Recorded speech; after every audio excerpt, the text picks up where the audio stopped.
아멘. 오늘 이 두 절의 말씀으로 14장 전체를 들여다보려고 하는데요. 특별히 2절 말씀 보면은 다윗이 여호와께서 자기를 이스라엘의 왕으로 삼으신 줄을 깨달았다. 그리고 마지막 부분에 그의 나라가 높이 들림을 받았음을 알미었더라. 깨달았다, 알았다 하는 것은 같은 말이에요. 같은 말로 원문 히브리어에 보면은 야다라는 말입니다. 알다라는 말이죠. 그것은 어떤 지식적인 깨달음을 이야기하는 것이 아니고 체험적으로 경험 속에서 서로 알아가는, 알고 있는 그러한 관계에서의 알을 이야기하고 있습니다. 예를 들면 하나님은 우리를 도우시는 분이야. 하나님은 우리를 도우시는 분이야. 그럼 우리를 도우시는 분이지. 이렇게 우리는 알고 있어요. 그런데 거기서 멈추는 것이 아니라 정말 내가 개인적으로 체험적으로 나의 그 바닥에서 나의 답답한 그 환경 속에서 하나님이 정말 나의 손을 붙들고 나의 마음을 움직이시고 환경을 바꾸셔서 하나님께서 역사하셔서 나를 도우셨다. 이러한 믿음의 체험이 있는 알매예요. 그러면은 하나님이 나를 도우신다는 이 말이, 이 간증이 얼마나 힘이 있겠어요. 누구에게라도 이 나의 간증을 이야기하는 것과 내 지식을 이야기하는 것은 다르잖아요. 오늘 이 안다라고 하는 이 말은 간증과도 같은 말인 것입니다. 14장 전체에는 세 가지 내용이 기록되어져 있는데요. 하나는 1절과 2절 말씀에 다윗이 왕 위에 올라가서 즉위했을 때에 히람왕 두로왕 히람을 통해서 다윗의 궁이 완공, 그러니까 지어져 가는 것을 이야기해 주고 있습니다. 왕궁이 지어졌다 하는 것은 나라가 지어져 갔다라는 것을 대표적으로 설명하고 있는 내용인데요. 그리고 3절부터 7절까지는 다윗의 13 자녀들의 이름들이 나오면서 그의 세계가 번성하여져 감을 또 보여주고 있습니다. 8절 이후부터 17절 마지막 절까지는 이 이스라엘과 블레셋과의 전쟁 전쟁 이야기가 두 번의 전투를 통해서 기록이 되어져 있습니다. 그런데 그 이야기들 세 가지 이야기의 그 처음 등장은 이렇게 시작이 되어져요. 1절과 2절 다윗의 그 궁전과 나라의 건축을 이야기할 때는 두로왕 히람이 이렇게 했습니다. 마치 두로왕 히람이 지은 것처럼 기록이 되어져 있고요. 또 두 번째 3절과 7절에 나오는 13 자녀의 번성에도 보면은 3절에 다윗이 예루살렘에서 또 아내들을 맞아 다윗이 다시 아들들과 딸들을 낳았다. 그래서 다윗의 주도적인 것을 볼 수가 있습니다. 또 세 번째 8절 이후에 보면은 블레셋과의 전쟁에서도 마찬가지입니다. 다윗이 기름 부음을 받았다. 또 10절에 다윗이 하나님께 물어보았다. 계속 다윗이 나오는데 14절에도 다윗이 전쟁에 나갈 때 하나님 앞에 나아가서 물어봄으로 말미암아 전쟁에서 이길 수 있었다. 두로왕 히람이 다윗이 그런데 정작 다윗이 알고 있었던 것은 다른 데에 있었어요. 우리는 이 전쟁을 다윗이 나가서 치렀고 이 아이들을 다윗이 아이들을 통해서 낳았고 이 다윗의 궁전을 두로왕 히람이 사람들을 보내고 재료를 보내어서 지었다. 이것이 표면적인 지식이에요. 그런데 정말 체험적 그 지식, 체험적 알은 그 내면의 세계에 있는데 정작 다윗이 알았던 것은 뭐냐면 2절에 우리가 살펴본 것처럼 여호와께서 자기를 세우셨고 여호와께서 그의 백성들을 위하여 나라를 세우실 것이라고 하는 것을 다윗은 고백하고 있다라는 것입니다. 그러니까 우리가 알고 있는 것과 다윗이 알고 있는 것의 차이가 좀 있어요. 그래서 오늘 우리는 이 본문 말씀을 통하여서 우리가 무엇을 알고 있는가, 무엇을 알아야 되는가 하는 것을 다시 한번 아이의 심정으로 내려가서 들어보고 깨달을 수 있기를 바랍니다. 그래서 오늘 저는 이 말씀의 제목을 조금 평소와는 다르게 이렇게 잡아봤습니다. 알고 있습니까? 알고 있습니까? 이 말씀의 1절과 2절 말씀은 우리에게 그렇게 물어보는 듯해요. 알고 있니? 너는 이 말씀을 증거하기 위해서, 나누기 위해서 묵상하고 있는데 진짜 너는 알고 있는 거냐? 하고 저에게 물어보는 듯합니다. 저도 같은 마음으로 우리 성도님들께 말씀을 통해서 여쭤보고 싶어요. 알고 계십니까? 뭐냐면 사무엘하 5장 10절 말씀에는 다윗을 위해서 이렇게 기록이 되어져 있습니다. 만군의 하나님 여호와께서 함께 계시니 다윗이 점점 강성하여 지니라. 이 약속이 오늘 24장에서 응답이 되어지는 건데요. 중요한 게 뭐냐면 다윗이 강성하여졌다라고 하는 표면적인 어떤 역사가 아니라 다윗이 강성하여지게 된 배경에는 만군의 하나님 여호와께서 함께 계셨다는 거예요. 그게 더 중요한 거예요. 만군의 여호와께서 함께 계셨으므로 그가 강성하여졌다는 거예요. 근데 우리는 강성하여진 것만 봐요. 커진 것만 봐요. 대단한 것만 보고 훌륭한 것만 보고 위대한 것만 보고 영웅만 바라봐요. 그래서 다윗을 포기하지 못해요. 마치 지금 유대인들이 다윗을 포기하지 못해요. 그러나 성경은 우리에게 말하고 있습니다. 하나님이 함께 하셔야 다윗이 다윗 된다는 것입니다. 세상의 관심과 우리의 관심은 그렇게 차이가 나요. 다윗이 나아가고 다윗이 올라가고 다윗이 크게 된 것도 중요하지만 그를 그렇게 나아가게 하고 올라가게 하고 크게 되게 하신 하나님이 더 중요한 것이죠. 이것을 사람들은 몰랐는데 다윗 자신은 알았다는 것입니다. 우리도 크게 다르지 않습니다. 우리도 당면한 문제만 바라다보고 당면한 문제만 안타까워하고 당면한 문제들만 나열하느라고 바쁜데, 근데 그것을 이루시는 분, 그것을 열어주시는 분, 그것을 세워주시는 분, 그분이 하나님이라는 것을 알아야 된다는 것이에요. 알아야 됩니다.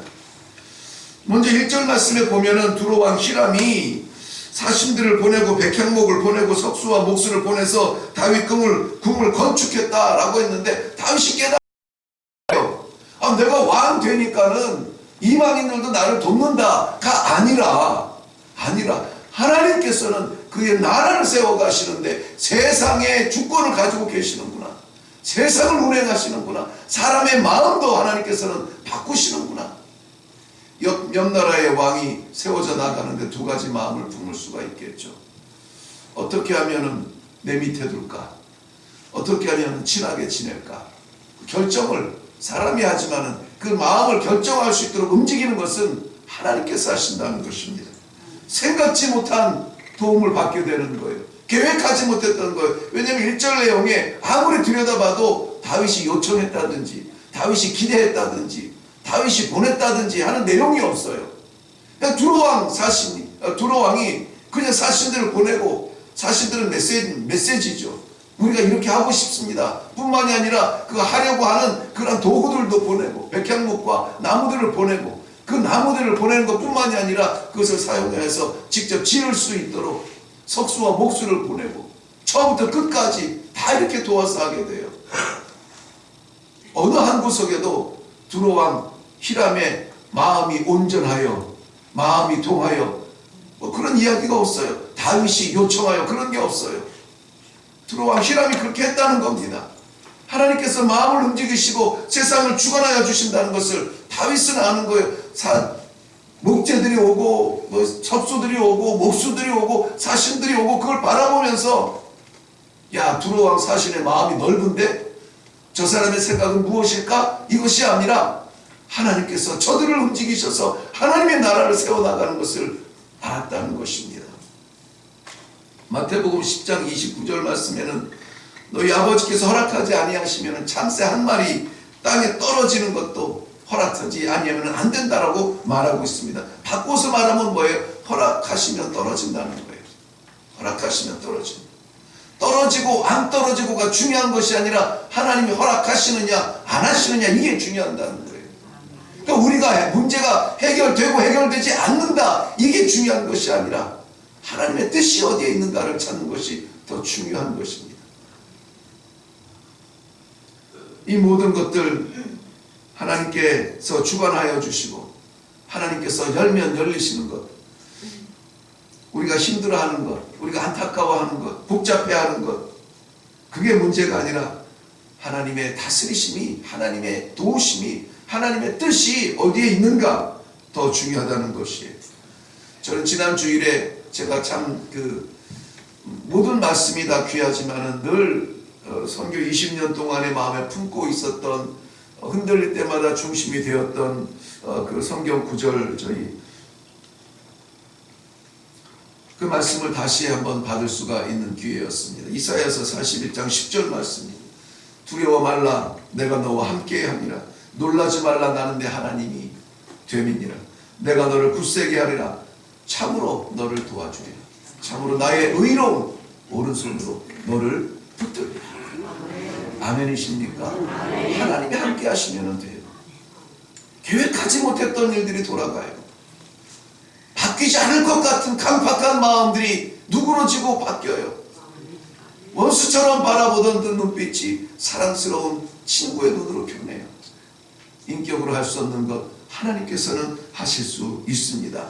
이 하나님의 도우심을 확실히 체험하는, 그래서 아는 믿음이 되시기를 주님의 이름으로 축원합니다. 다윗이 알게 된 것은 또 있습니다. 뭐냐면은 다윗은 2절 말씀에 보면은 여호와께서 자기를 이스라엘의 왕으로 삼으신 줄을 깨달았다라고 말합니다. 왕이 된 것이 아니라 되게 하신 것을 깨달은 거예요. 하나님께서 자기를 세우신 것을 깨달은 거예요. 어떤 면에서는 하나님께서 목적을 위하여서 다윗을 도구로, 사람을 도구로 세웠다. 이것이 우리는 윤리 시간에, 사회 과학 시간에 이렇게 배웁니다. 인간은 목적이지 도구가 아니다 라는 그런 지식적인 배움이 있습니다만, 누가 쓰느냐에 따라서 다르죠. 내가 만약에 여러분을 무슨 목적을 위해서 사용한다면 그거는 크게 잘못된 것이죠. 그런데 하나님이 우리를 쓰신다면 이것은 영광스러운 일 아니겠습니까? 쓰이는 도구가 얼마나 다양해요. 나는 남편으로, 목사로, 아내로, 또 남편으로, 아버지로, 어머니로, 왕으로, 종으로, 목동으로 여러 가지 쓰임이 다양해요. 그런데 그 자리에서의 쓰임이 누가 나를 쓰느냐 하는 것에 따라서 달라져요. 내가 사람의 종으로 있다면 그 사람의 종, 그 사람만 만족시키면 돼. 그런데 우리가 하나님의 종이라면 우리를 부르신 하나님의 그 뜻을 채우기 위하여서 우리의 삶의 자세가 바뀌지 않겠어요? 삶의 의미가 바뀌지 않겠어요? 내가 지금 비록 머슴이지만, 비록 종이지만은, 내가 노예지만 하나님의 종이고 하나님의 노예다. 이것을 우리는 소명이라고 합니다. 소명. 도구라고 하는 단어가 억울할지 모르지만 그 쓰시는 분이 하나님이라면 그것은 소명이라는 단어로 바뀌어져요. 내가 뭘 할까? 고민이 아니라 나를 보내신 분이 무엇을 원하시나? 세계가 달라져요. 우리의 생각을 초월하시는 하나님의 인도하심이 오늘 우리 삶 가운데 있기를 바랍니다. 사도행전 3장에 보면은 베드로와 요한이 기도하러 성전에 올라가다 나면서부터 안진병이 되어서 그저 구걸할 것밖에 없는 사람을 만나게 돼요. 손을 내미는 옷자락을 붙잡는 그에게 눈빛을 보니 간절히 기대하는 것이 있습니다. 그런데 그 구걸하는 그 사람이 구하는 것은 줄 수가 없음을 알아요. 그래서 이렇게 고백합니다. 네가 원하는 은과 금은 내게 없으나 내가 내게 있는 것으로 너에게 주노니 곧 나사렛 예수 그리스도의 이름으로 일어나 걸으라. 일어나 걸으라. 나사렛 예수 그리스도의 이름으로 걸으라 했을 때 그 안진병이가 일어나 걸으며 뛰며 찬양하며 성전 안으로 들어가 예배하는 것을 사람들이 보게 돼요. 그래서 사람들이 그것을 보니까 야, 저 사람 한마디 했더니 나면서부터 안진병이 됐던 자가 일어났다. 사람들이 막 이 베드로와 요한에게 막 달려갑니다. 달려가요. 그 성경 표현에 보면은 저들을 붙잡았다라고 말하는데, 이 붙잡았다는 것은 체포의 의미가 아니라 가지 못하도록 우리에게 계십시오. 당신이 우리에게 필요합니다. 이 베드로를 붙잡아요. 그런데 베드로의 대답이 깜짝 놀랍니다.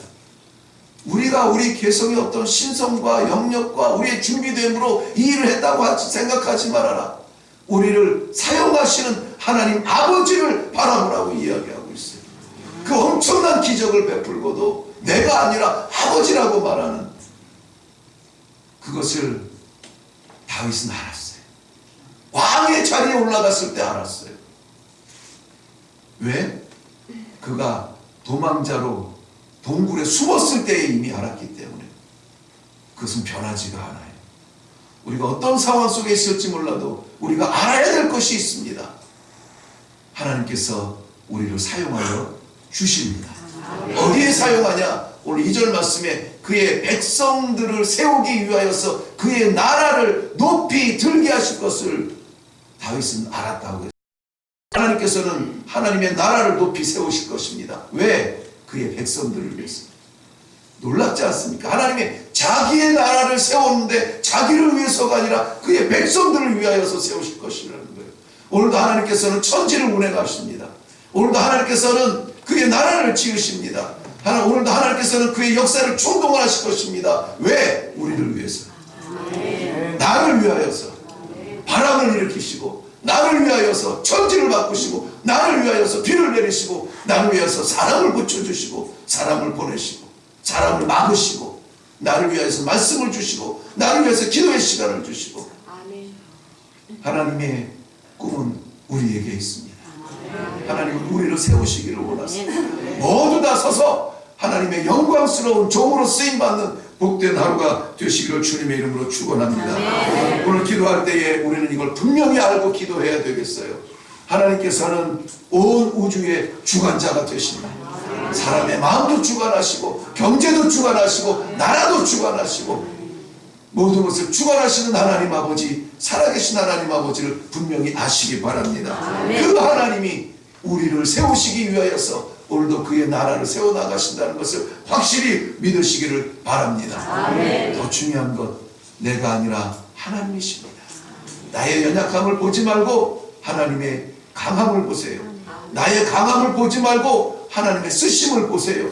하나님이 우리의 기도의 중심이고 우리의 삶의 중심이고 믿음의 중심이고 오늘 하루 우리의 목적이 되는 놀라운 기도의 시간이 되시기를 주님의 이름으로 축원합니다. 기도하겠습니다. 살아계신 아버지, 은혜를 감사합니다. 너는 아느냐? 우리 하나님의 질문 앞에 그저 멍할 수밖에 없었는데 말씀을 통하여서 여전히 이 순간도 하나님께서 우주를 주관하여 주시는 만왕의 왕이신 것을 알게 하시니 감사합니다. 온 우주를 움직이셔서 하나님의 나라를 세워가시는 것을 알게 하시니 감사합니다. 하나님 아버지, 세상에 하나님께서 세워가는 그 하나님의 나라가 우리를 위함이라니요, 우리를 세워주기 위함이라니요, 우리를 살리기 위함이라니요. 하나님 아버지 감사합니다. 감사합니다. 우리의 입술에 감사가 회복될 수 있도록 축복하여 주시옵소서. 오늘도 하나님께서 기도하시는 모든 하나님의 기도의 종들의 기도에 응답하사 하나님의 나라가 세워져가는 축복이 있게 하여 주시옵소서. 감사드렸고 예수님의 이름으로 기도하옵나이다. 아멘.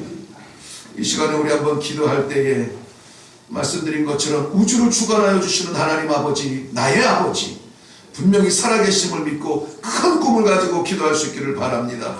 그것을 위해서 나를 쓰시기 위하여, 나를 사용하기 위하여 하나님이 나를 택하여 주시고 세워주신 줄로 믿습니다. 확실히 믿으시기를 바랍니다.